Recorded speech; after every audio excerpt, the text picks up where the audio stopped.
เอามีในกับปอดีนึงกับปอดีนึงกับปอดีนึงเอาแค่เอาไพ่เผาวันเมืองกว่าจักอย่างนั้นมันเหตุเขาชื่อไหนเกิดขึ้นดีๆเมื่อสงขลาพี่น้องปันให้เงาหางเสียงจุ้งข่าวผู้ใดเข้าคาดังเสียงย่านเดียวในเมืองไต้เมืองโฮมตุ่มแน่ซึ่งมันจะเทศปางเลิกต่างเย่าสิตีหังแฮนตาห้องปางกลุ่มสภาเลยุกต่างลงปองจึงเมื่อเกี่ยวเลยร้องในหัวเป่าของเสียวขึ้นจึงไต้ตับซึกจึงไต้ RCS อีลาดว่าตีแลเปิดโดยการผอน้ำผอโตแทงลูกก่อนนะคะ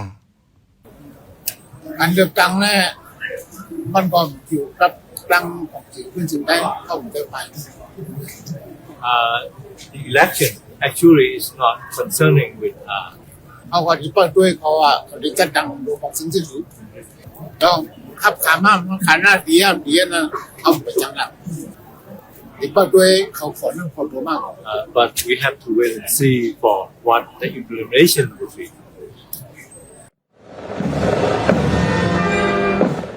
เลือนั่นจอมซึกหลงยอดซึกยังลาดป้าว่าไว้ปางเลือกตั้งแน่เขาเฮมีปางอุบโอกาสเมืองอันมีลองกวางขวางเลยมีลองหลอดแล้วถังห่างในค่ะออก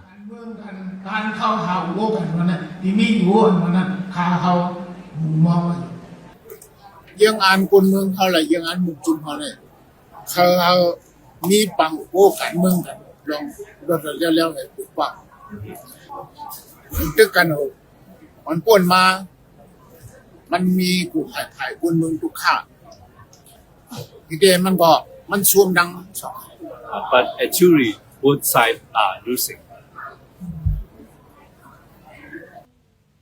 เมื่อวันเจจัดจึงได้ขอบ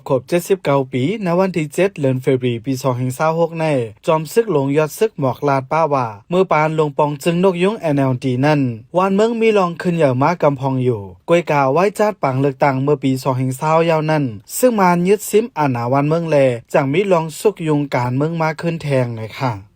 ของเสียวขึ้นจึงไต้ตับซึกจึงไต้ RCS SA ในเป็นจุมันออกเลขสารคัดลองซึกมันยึดเมืองอ่อนดังสุดหรือนั่นพ้องซึกมันเตจัดปังเลือกตั้งปี2025-2026ในก่อมีลองสารคัดเซตาไลหันลองกำแถมสังในค่ะปันแห่งจุ่มข่าวผู้ใดฮอกเลยยินจมขอบใจเย็นนำอยู่ย้อนสัวเฮาพี่น้องเฮาอยู่ลีกัดเย็นหลอดเพเขียนกุลองสีกำข้าเป็นขอนเจียงข้ามาสงค่ะคนเมืองถึงใดอันไล่ค่ายผ่านวันผ่านเมืองเจอนะ